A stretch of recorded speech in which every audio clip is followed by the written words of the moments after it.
Can runner-up Ted Cruz channel Ronald Reagan's 1976 convention speech?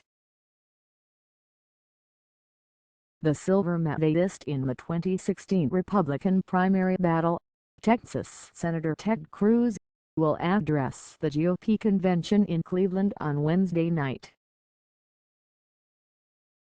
Only Cruz and a handful of top advisors know what he'll say, but it's likely the freshman Republican is drawing some inspiration from another staunch conservative who once failed to capture his party's nomination and then spoke at the convention as a runner-up, Ronald Reagan. Reagan, the 40th U.S. president, ran successfully for the job in 1980 and held the White House for 8 years.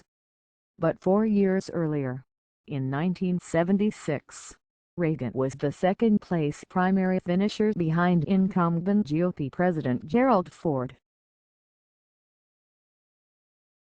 Play video. Face the Nation extended interview. Ted Cruz. May 1. Ted Cruz talked with CBS Face the Nation to discuss his recent vice presidential pick, his chances against opponent Donald Trump, and former H. Reagan, like Cruz, he excited significant portions of the conservative movement but was unable to expand its support into a winning coalition.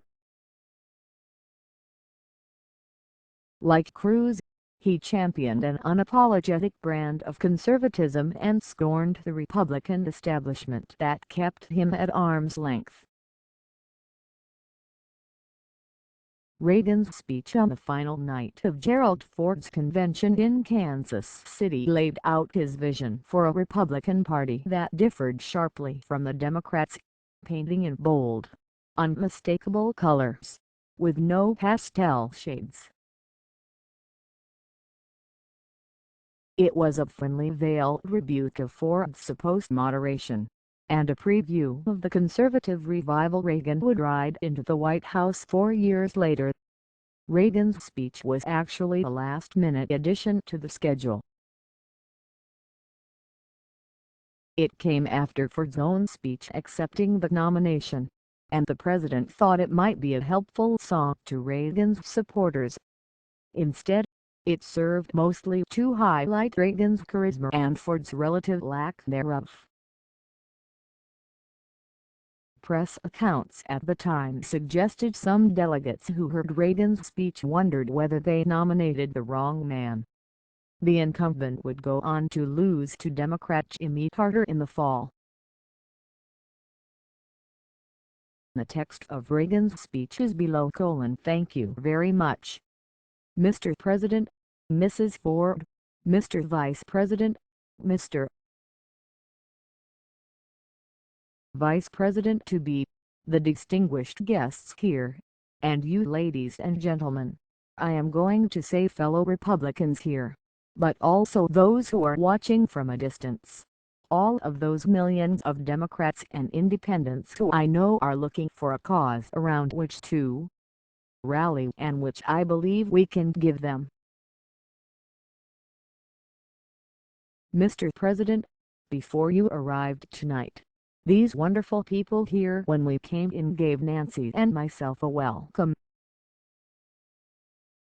That, plus this, and plus your kindness and generosity in honoring us by bringing us down here will give us a memory that will live in our hearts forever.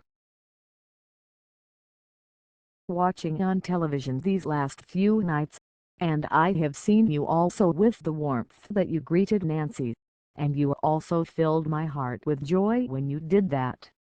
May I just say some words? There are cynics who say that a party platform is something that no one bothers to read and it doesn't very often amount to much. Whether it is different this time than it has ever been before, I believe the Republican Party has a platform that is a banner of bold, unmistakable colors, with no pastel shades. We have just heard a call to arms based on that platform, and a call to us to really be successful in communicating and reveal to the American people the difference between this platform and the platform of the opposing party, which is nothing but a revamp and a reissue, and a running of a late show of the thing that we have been hearing from them for the last 40 years. If I could just take a moment. I had an assignment the other day.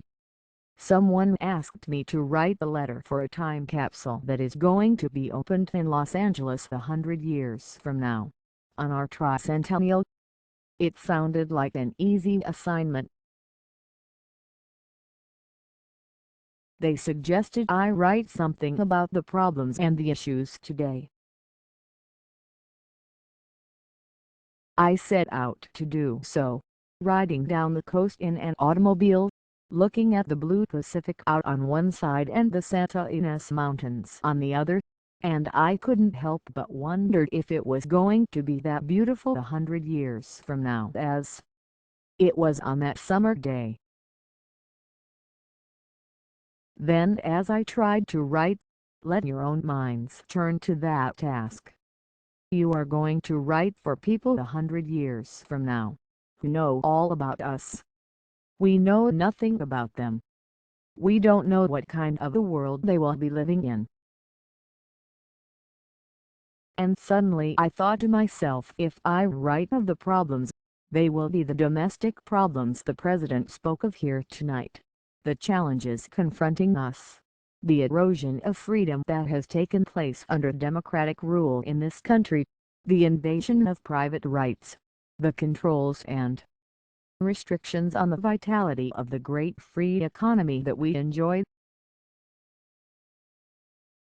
These are our challenges that we must meet.